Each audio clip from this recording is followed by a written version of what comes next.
want to let you into one thing that really made things click for me in recruitment, and this is how I build a market. So I used to do what we used to call engineered products manufacturing. But if anybody moved in sealing technology, and it wasn't me, I was pissed off because I really knew that space incredibly well. The majority of the appointments I did was salespeople. We're talking a long time ago now, but the majority of the appointments I did was salespeople. And in order for me to be on top of that, if I saw somebody move from an SKF to a Trelleborg or from a Green Tweed to somewhere else, whether it be in Europe or it be in North America, it really pissed me off. So what I did with that was I first identified all the companies that were in that space. You already have that benefit in the most part. But I really worked hard on making sure I got it. I made sure that my niche was narrow, which it was, sealing technology profiles, and I was focused on salespeople. And then I consistently did outreach to these businesses. I consistently left them messages, and I operated with high quantity approaches to these individuals in these firms. So when they did have an opportunity, I was right there, right then. And because I had such a good network, I could share with them profiles fast. And for the ones that went retained, I could run a retained search for them and demonstrate my market and be consistently there. And then if anybody moved in that market, it really annoyed me. Like really, really annoyed me of any kind of level of movement. So how you build your space is by being consistent. What people tend to do, me included, have tried to go, this is crap and it's not bringing enough, and I'm going to go do a new space. This is crap, this isn't bringing enough, I want to do a new space. Fucking hell, this is shit, nobody's responding to me, nobody wants to work with me because I'm in the UK, I'm going to do the UK. Nobody wants to work with me in the US because I'm in the UK, nobody wants to work with me because I'm, I've got brown hair, because I'm tall, because I'm short, because I've not got a degree, because I've not got this, I've not got that. Not the case. None of your prospects care where their candidates come from. They have no allegiance unless their brother or their mother is the bloody executive search firm they're working with, which is highly unlikely, are going to care where those profiles come from.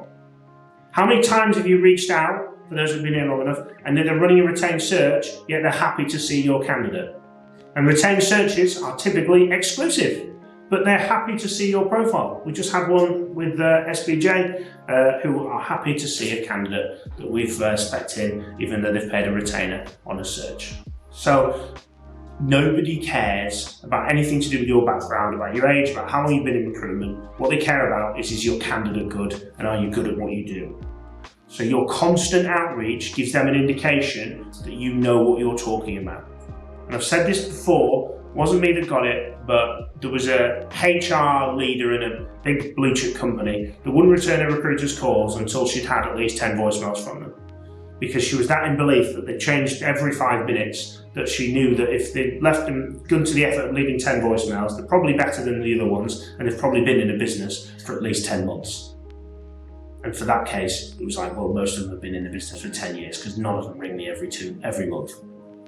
So your constant outreach to a narrow market with the right types of profiles, and then once you have that, you will begin to speak to firms. And those firms will go, yeah, well, these are the types of people we hire. These are the types of people we hire. These are the types of people we hire.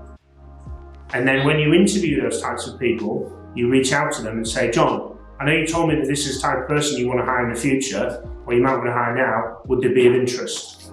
And we have a big list of them. And if I picked up anybody, I would go, right, who do I think might be useful for these guys? 1, 2, 3, 4, 5.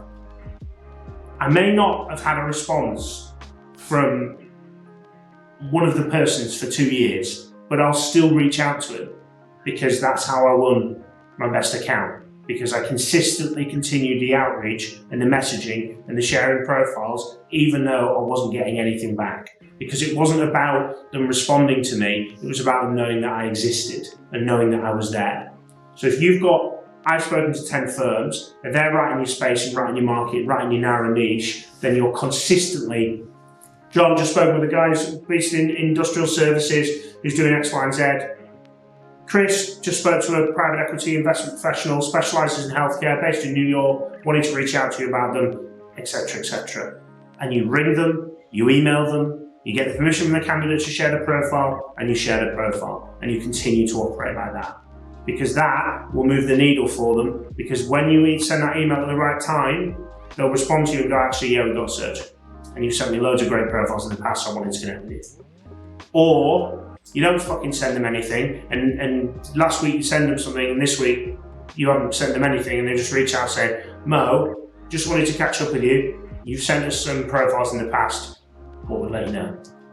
The previous biggest fee in the business, which was 93,500, the e-shot was sent 6 months ago, and they responded with, is this candidate still available? And I was like, no. And also, it was completely irrelevant with regards to what they wanted with regards to the candidate. And then we got the search on, okay? Because it was consistent outreach, consistent messaging. And they just saved that candidate because they knew that they may need a chief executive in a retail business. And therefore they just filed it and said, if we need somebody, we'll reach out to this person. It has to be consistent, it has to be constant, and it has to be narrowly market. Because if you recruit in 7,000 different spaces, oh yeah, I spoke to somebody 2 months ago about it. Oh, I can't remember who it was. And oh, well, I can send you out to one place. Whereas, yeah, I can send you out, here's 10 firms. There's websites, here's 2 searches I'm working on right now. Here's 2 firms I think I should reach out to. And then you end up with a speculative placement, or you end up with a search on the back of it. But the firm knows you exist and knows you're there. And the best time to do this is when the market is shit. Because nobody's actively hiring and really hard on it. Whereas when the market is really good, well, we're already working with our existing relationship, and yeah, we've got a recruiter that we work with already, and you know what, I'm really busy with deal activity, I don't really want to have another conversation. So the best time to do that is now. The best time to hit something consistently is right now.